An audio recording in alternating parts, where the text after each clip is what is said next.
मैं हेमंत कृष्ण द संकेत लाइव में आप सबका स्वागत है। आज हमारे साथ वरिष्ठ पत्रकार डॉक्टर ओम प्रकाश मिश्रा जी नमस्कार मौजूद हैं। और डॉक्टर साहब, मेरा कहना ये है कि पहले का तो समाप्त हो चुका है चुनाव जी। जो दूसरा सत्र है इनका जो चल रहा है प्रचार, इसका भी समाप्त हो गया है। आज प्रचार प्रसार सब समाप्त हो गया है। परसों 26 तारीख को चुनाव है जी। और आज जिस तरह मंचों पे या इधर 2-3 दिन से मैं देख रहा हूं कि प्रधानमंत्री श्री नरेंद्र मोदी जी कांग्रेस के बारे में ज्यादा बोल रहे हैं, जबकि हमें लगता है कि उन्हें अपने 2 कार्यकाल के विकास के बारे में जनता को बताना है और उसके लिए वोट मांगना है। लेकिन वो कांग्रेस का जो घोषणा पत्र है, कांग्रेस की जो नीतियां हैं, आज लगातार मैं कई दिनों से देख रहा हूं कि मंचों से वो नकारात्मक रूप से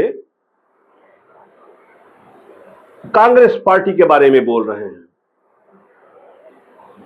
तो कांग्रेस जो बार बार बोल रहे हैं, तो हमें तो लगता है कि वो कांग्रेस पार्टी के स्टार प्रचारक दिखाई पड़ रहे हैं। जो काम कांग्रेस को करना था वो मोदी जी कर रहे हैं। ऐसा तो नहीं है कि मोदी जी कांग्रेस पार्टी की जाल में फंस गए हो। नहीं, जाल में फंसे हैं या नहीं फंसे हैं जी, ये तो अलग प्रश्न हो सकता है जी। लेकिन जो पहले फेज के चुनाव हुए थे जी, वो टोटल भ्रष्टाचार के चुनाव थे जी। और जो 26 को चुनाव होंगे ये सिर्फ हिंदू और मुस्लिम के चुनाव होंगे। सारा प्रोपगंडा जो बनाया जा रहा है सत्ता पक्ष की तरफ से, आदरणीय प्रधानमंत्री मोदी जी जो भी कुछ कर रहे हैं उनका सारा फोकस कांग्रेस को डैमेज करने का है। उनको ऐसा लग रहा है कि हम ये कह के उसको डैमेज कर पाएंगे। लेकिन मेरे को ये लगता है कि भाई आप 10 साल से सत्ता में थे, आपको तो अपनी उपलब्धियों को आप बढ़ चढ़कर बखान करना चाहिए। खाली आप कांग्रेस को फोकस करेंगे, उसको चाहे जितना आप एक्सपोज करेंगे, लेकिन कुल मिला के उसकी जो पब्लिक में फिगर बनेगी ना वो तो अच्छी बन जाएगी ना। आम आदमी सोच रहा है कि प्रधानमंत्री नरेंद्र मोदी सीधे सीधे शहजादा कह के राहुल गांधी को क्यों एक्सपोज कर रहे हैं। अन्य भी तो लोग हैं उनके साथ चुनाव लड़ रहे हैं, वो सपा भी लड़ रही है, बसपा भी लड़ रही है, ये भी सब तो है ना अपोजिशन में। नहीं, हमारा कहना है कि कांग्रेस को हमारा ये कहना है कि जब चुनाव आता है तो जो सत्ता में होता है, जो सरकार होती है, वो अपनी उपलब्धियों को गिनाती है, उपलब्धियों के असर से। लेकिन जब एंटी कमेंसी चल रही हो तो उपलब्धियां कहाँ, फिर तो हमको कोई अन्य मुद्दे लेके आ जाना होता है ना और सब पिछला अपना भुला देना होता है। नहीं, लेकिन मेरा कहना यह है कि आप गौर करिए, थोड़ा सा पीछे जाइए, पूर्व प्रधानमंत्री स्वर्गीय इंदिरा गांधी के बारे में जी, कि जब वो जिसको खत्म करना चाहती थी तो उसका नाम ही नहीं बोलना बंद कर देती थी, उसका नाम नहीं लेती थी, वो खुद ही खत्म हो जाता था। लेकिन इस चुनाव में इंडिया अलायंस चुनाव लड़ रही है, लेकिन इंडिया अलायंस का नाम न लेकर के केवल कांग्रेस कांग्रेस कांग्रेस हर उस पर कर रहे हैं। अभी इन्होंने जैसे कहा कि कांग्रेस मंगलसूत्र तक रखा लेगी, उसका पंजाब का जो पैतृक गहना है उस पर कब्जा कर लेगी। उन्होंने कहा था कि हमारा देश का जो मिडिल क्लास है, मध्यम वर्गीय लोग हैं, जो मेहनत करके कमाते हैं, उन्होंने कहा उन पर ज्यादा टैक्स लगना चाहिए। ये इन्होंने पब्लिकली कहा है। अब ये लोग उससे भी एक कदम आगे चले गए हैं। अब कांग्रेस का कहना है कि वो इनहेरिटेंस टैक्स लगाएगी, माता पिता से मिलने वाली विरासत पर भी टैक्स लगाएगी। आप जो अपनी मेहनत से संपत्ति जुटाते हैं वो आपके बच्चों को नहीं मिलेगी, बल्कि कांग्रेस सरकार का पंजा उसे भी आपसे छीन लेगा। यानी कांग्रेस का मंत्र है कांग्रेस की लूट। कांग्रेस का मंत्र है कांग्रेस की लूट, जिंदगी के साथ भी और जिंदगी के बाद भी। जब तक आप जीवित रहेंगे कांग्रेस आपको ज्यादा टैक्स से मारेगी, और जब आप जीवित नहीं रहेंगे तो आप पर इनहेरिटेंस टैक्स का बोझ लाद देगी। जिन लोगों ने पूरी कांग्रेस पार्टी पैतृक संपत्ति मानकर अपने बच्चों को दे दी, वो लोग नहीं चाहते कि एक सामान्य भारतीय अपने बच्चों को अपनी संपत्ति दे। भाइयों बहनों, हमारा देश संस्कारों से, संस्कृति से उपभोक्तावादी देश नहीं है। हम संचय करने में विश्वास करते हैं, संवर्धन करने में विश्वास करते हैं, संरक्षित करने में विश्वास करते हैं। आज अगर हमारी प्रकृति बची है, पर्यावरण बचा है, तो हमारे इन संस्कारों के कारण बचा है। हमारे यहां घर में बूढ़े मां बाप होंगे, दादा दादी होंगे, उनके पास एक छोटा सा भी गहना होगा ना, अच्छी एक आध चीज होगी तो संभाल करके रखेगी, खुद भी पहनेगी नहीं। क्यों? वो सोचती है मेरी पोती की जब शादी होगी तो मैं उसको दूंगी, मेरी नाती की जब शादी होगी तो मैं इसको दूंगी। यानी तीन तीन पीढ़ी का सोच करके वो खुद अपना हक भी नहीं भोगती, वो बचा के रखती है ताकि अपने नाते नाती को भी दे सके। ये मेरे देश का स्वभाव है। मेरे देश के लोग कर्ज कर करके जिंदगी जीने के शौकीन लोग नहीं हैं। मेहनत करके जरूरत के हिसाब से खर्च करते हैं और बचाने के स्वभाव के हैं। ये भारत के मूलभूत चिंतन पर, भारत के मूलभूत संस्कार पर, ये इस पर प्रियंका गांधी ने साफ साफ कहा कि मेरा परिवार तो इस देश के लिए शहीद हुआ है, मेरी दादी शहीद हुई है। उनकी दादी ने चाइना और हिंदुस्तान का जब वार हुआ था, युद्ध हुआ था, तो उन्होंने अपना सारा गहना रक्षा कोष को समर्पित कर दिया था। कैसी कैसी बहकी बहकी बातें पिछले 2 दिनों में अब ये शुरू हुआ है कि कांग्रेस पार्टी चाहती है कि आपके मंगलसूत्र और आपका सोना आपसे छीन ले। 70 सालों से ये देश स्वतंत्र है, 55 सालों के लिए कांग्रेस की सरकार रही है। किसी ने आपसे सोना छीना, आपके मंगलसूत्र छीने?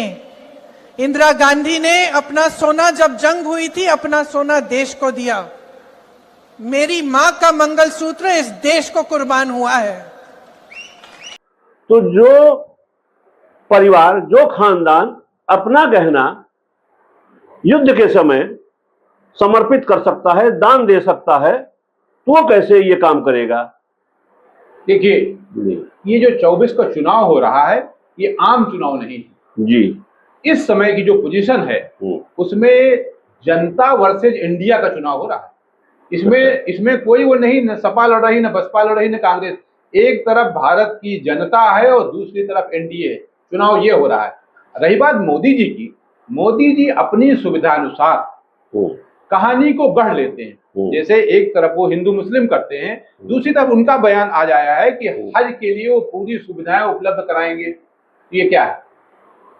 ये सिर्फ पॉलिटिक्स वो कर रहे हैं। जहां पे उनको जो सूट किया वो उन्होंने चल दिया। नहीं, चुनाव कौन लड़ रहा है? चुनाव भाजपा लड़ रही है या मोदी जी लड़ रहे हैं? जिस तरह से प्रचार प्रसार किया जा रहा है, मोदी जी की गारंटी बताई जा रही है, चुनाव मोदी जी लड़ रहे हैं। एक तरफ मोदी है, दूसरी तरफ भारत की जनता है। अब ऐसे चुनाव होता है, क्या चुनाव परिणाम आते हैं वो अलग की बात है। नहीं तो क्या, जैसा कि हमें जो खबरें छन के आ रही हैं कि संघ के मोहन भागवत और प्रधानमंत्री नरेंद्र मोदी के बीच में दूरियां बढ़ रही हैं। जिस तरह से आपने देखा होगा अयोध्या में चंपत राय ने इन्हें विष्णु का अवतार बताया, ठीक है, वहीं पर मौजूद रहे संघ प्रमुख जी, वो एकदम द्वयं नागरिक दिखाई पड़ रहे थे प्रधानमंत्री मोदी की जगह पर जी, और वो बार बार कि ये अवतार हैं। तो उसी वक्त से हमको लगता है कि दोनों में दूरी बढ़ रही है। आपकी बात से मैं सहमत हूं, लेकिन एक खबर छन के आई है, पता नहीं आपकी जानकारी में है कि नहीं है। कल रात, पूरी तरह मैं एथेंटिक बात नहीं कह रहा हूं, लेकिन छन के आई है और 99% सही हो सकती है। प्रधानमंत्री मोदी कल नागपुर में संघ प्रमुख से मिले, यह खबर आई छन के। इसमें कितनी सत्यता है इस बात की मैं पूरी तरह से गारंटी नहीं ले रहा हूं, लेकिन अगर छन के आई है तो कहीं ना कहीं भाजपा के बड़े सूत्रों से खबर मिली है कि मिलने गए थे।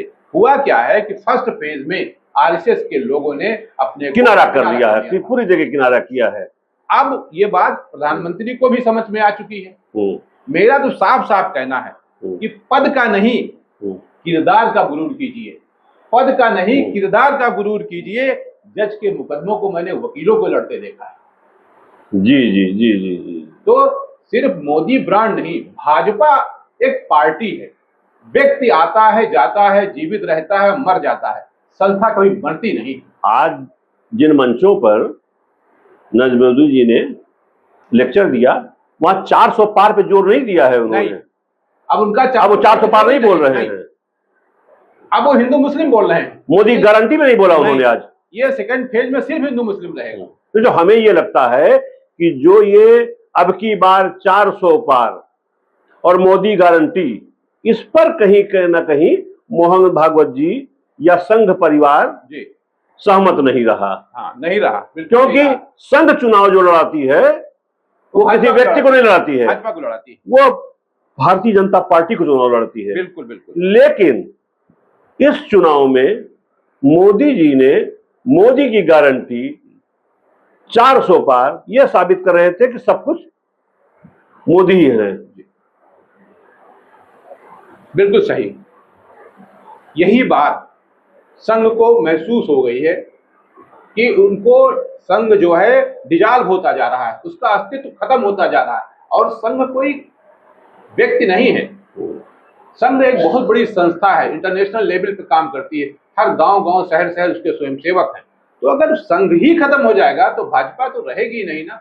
इसलिए संघ के लोगों ने एक हल्का सा इंजेक्शन दिया है और उसमें हुआ क्या कि प्रधानमंत्री जी को शरणम गच्छामि करना पड़ा, संघ के पास जाना पड़ा है। नहीं, एक हमारे पत्रकार मित्र हैं, मैं नाम नहीं लेना चाहूंगा, और वो संघ से जुड़े हुए हैं।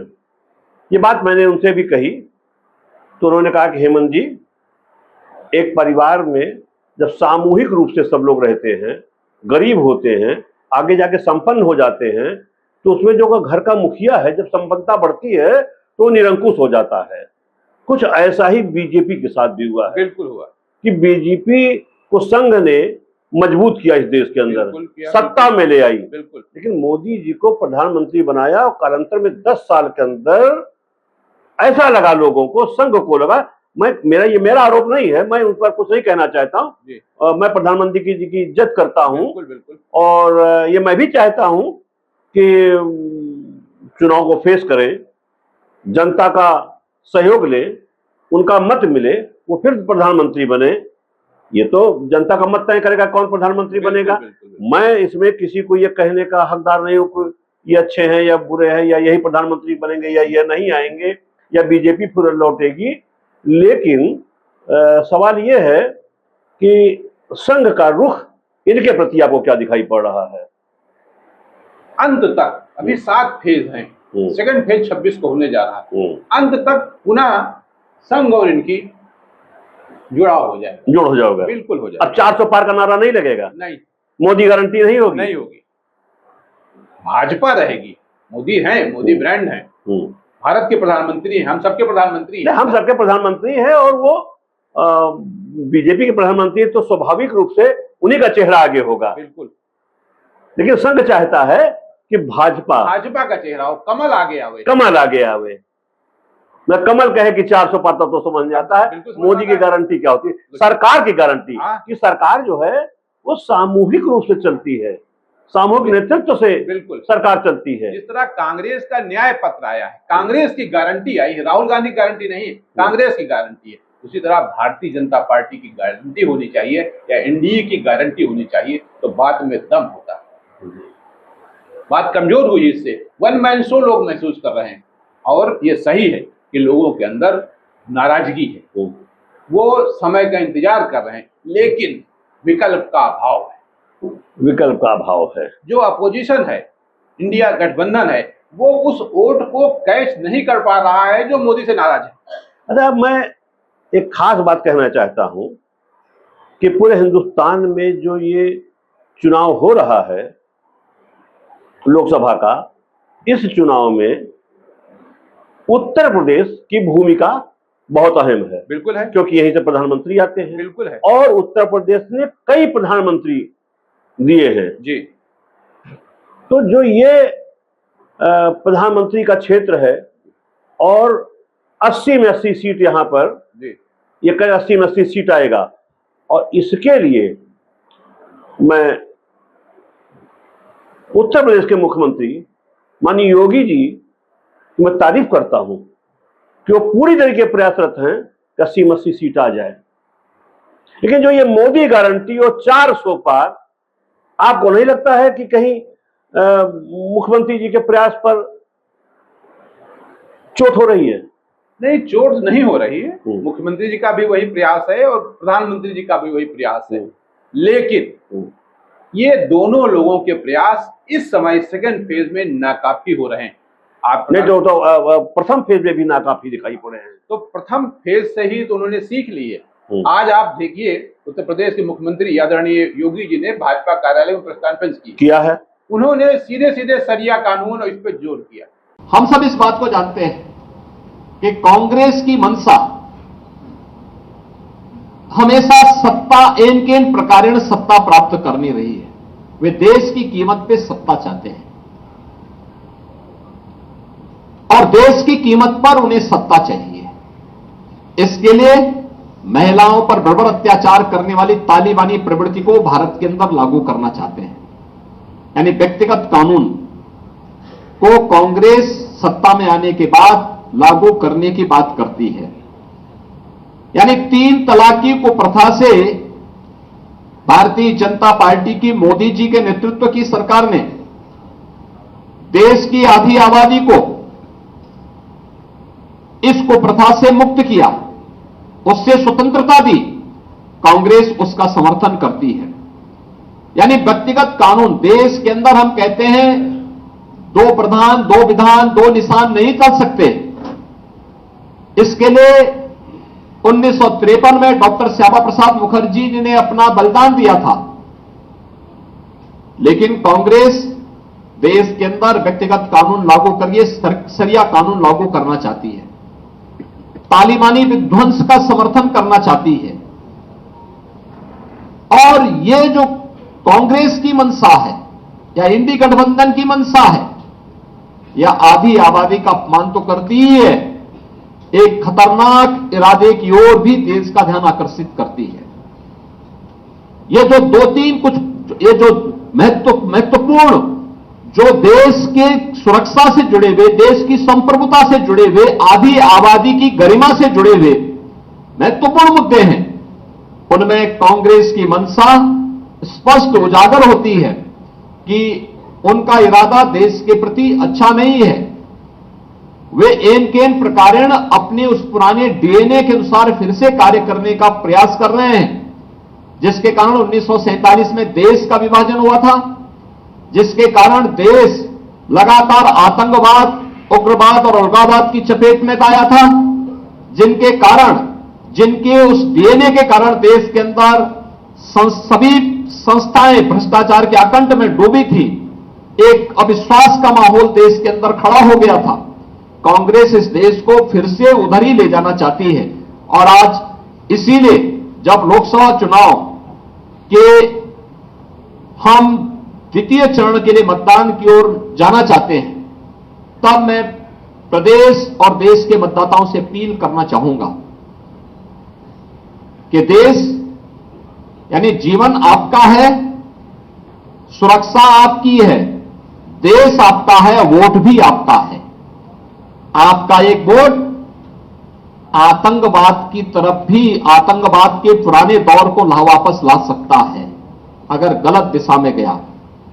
और आपका एक वोट भारतीय जनता पार्टी के पक्ष में जाने का मतलब आतंकवाद को सीमा पार ही निपटाने की जो भारतीय जनता पार्टी और हमारी मंशा है, और जिस पर हम लोगों ने पूरी ईमानदारी के साथ काम किया है, भारतीय जनता पार्टी उस अभियान के साथ आगे बढ़ रही है।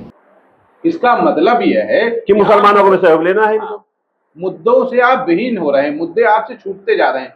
आम आदमी क्या है, अभी एक सर्वे रिपोर्ट आई, 50% से लोग महंगाई के बारे में बात कर रहे हैं, और आप शरिया कानून और ये वो इस पे बात कर रहे हैं। आप मंगलसूत्र की बात कर रहे हैं, आप सोना सब ले लेंगे बात कर रहे हैं।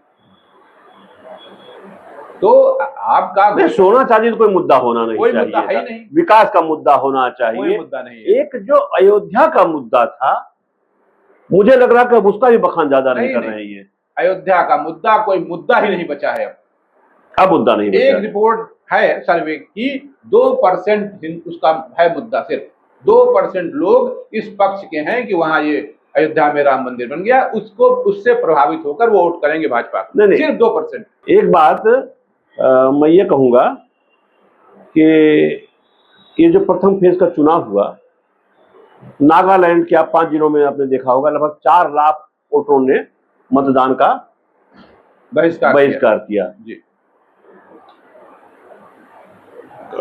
अरे हाँ, 4 लाख लोगों ने वोट नहीं दिया। और रामनवमी के दिन अयोध्या पूरी खाली रही, कोई भीड़ नहीं रहा, कोई उत्साह नहीं रहा। नहीं।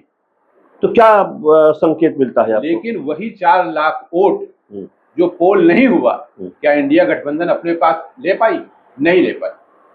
जो नाराज है, आक्रोशित है व्यक्ति, वो वोट तो भाजपा के खिलाफ देना चाहता है, लेकिन विकल्प के अभाव में वोट किसको दे दे, इसलिए खामोश। आज प्रधानमंत्री जी ने तो ये आह्वान किया है कि पहले मतदान फिर जलपान। जी, इन्होंने आज अपने मन से कहा है ये बात। नहीं, ये बात अच्छी है। हम सब लोग भी यही कहते हैं, अपने चैनल के माध्यम से भी यही कह रहे हैं कि सभी लोगों को मतदान करना चाहिए। लेकिन जो लोग इससे पीड़ित हैं कहीं ना कहीं, खासतौर से युवा वर्ग, आपको पता होना चाहिए कि 40% युवा जो 18 वर्ष पूरे हो चुके थे 24 के लोकसभा के चुनाव के लिए, वो वोटर नहीं बने। ये बहुत बड़ी बात, बहुत गंभीर वोटर नहीं बने, निकाल कर दिया। तो डॉक्टर साहब, मैं तो द संकेत लाइव से की तरफ से जी पूरे मतदाताओं से निवेदन करता हूं कि सरकार चाहे जिसकी भी चुन ले, वो बिल्कुल इंडिया की चुन ले, एनडीए की सुने, एनडीए की चुन ले, कोई दिक्कत बात नहीं, लेकिन मतदान में भाग ले, बढ़ चढ़ के भाग ले। और प्रधानमंत्री की इस आह्वान का कि पहले जलपान, पहले मतदान फिर जलपान जी, इसको अंगीकृत करें। और जो लोग वोटर नहीं बने हैं वो कम से कम जाके वोटर बन जाए, अपने मताधिकार का प्रयोग तो कर सके कम से कम। सही बात है। वो वहां जाके बैलेट पेपर या मशीन में किसका बटन दबाए, ये अलग चीज है, लेकिन अपने अधिकार का प्रयोग करें। आज आपने देखा होगा कि प्रधानमंत्री जो भाषण उन्होंने दिया है, जो स्वयं त्रिपुरा के वाली बात की बात हुई है, उस पर प्रधानमंत्री को बहुत बुरी तरीके से प्रियंका गांधी ने घेरा है जी, और कहा है उनके परिवार ने तो इस देश के लिए जान दिया है। जी जी, उनके परिवार ने चाइना और भारत के युद्ध में अपना सारा जेवर न्यौछावर कर दिया है। तो मुझे लगता है आज के परिचर्चा में जी बस इतनी बात। कल हम लोग 7:30 बजे एक नए मुद्दे के साथ बिल्कुल फिर हाजिर होंगे। नमस्कार। जय भारत, जय संकेत।